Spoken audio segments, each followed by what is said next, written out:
Hey, it's Justin Aguilar, and for today's episode of All About Migration, we'll discuss how your dream country is responding to COVID-19. This is a three-part video and we'll start off with Canada.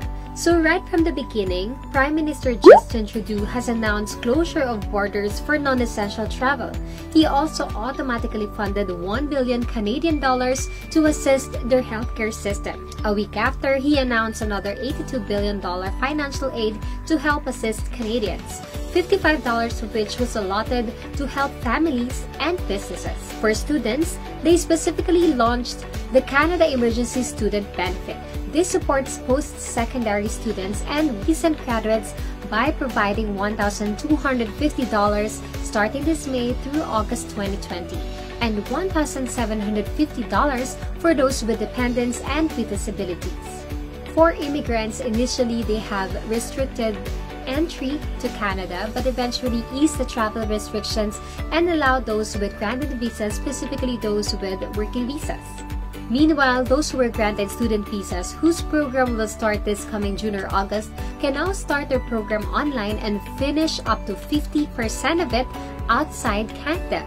The best part, their time taking up their online programs will be counted to their post-graduation work permit or PGWP eligibility.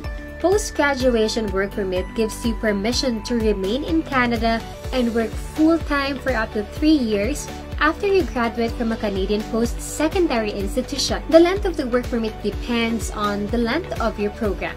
You may have heard it on the news or have seen it online and envied Canadians so much because essential workers across Canada who earn minimum wage are bound to receive a pay increase amid the COVID-19 pandemic.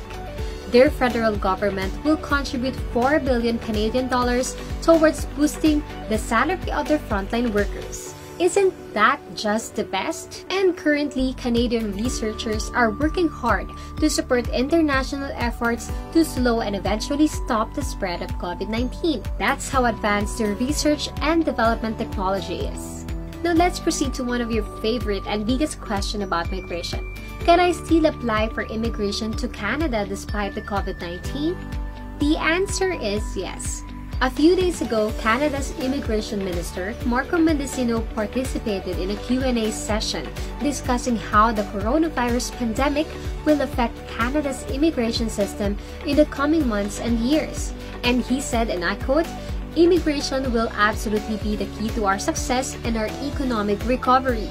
As a matter of fact, he even adjusted some of the necessary requirements and said that they would understand if some applicants lack in documentation just to make sure that you can proceed with your application despite the pandemonium. So what are you waiting for? Canada is waiting for you. Up next will be the part 2 of our three-part video where we'll discuss how the Australian government is handling COVID-19 and how does this pandemic affects their immigration policies. So make sure to hit the like button and follow us here on our page to be notified with the facts and updates that are all about migration. Once again, this is Justin, encouraging everyone to stay home and stay safe.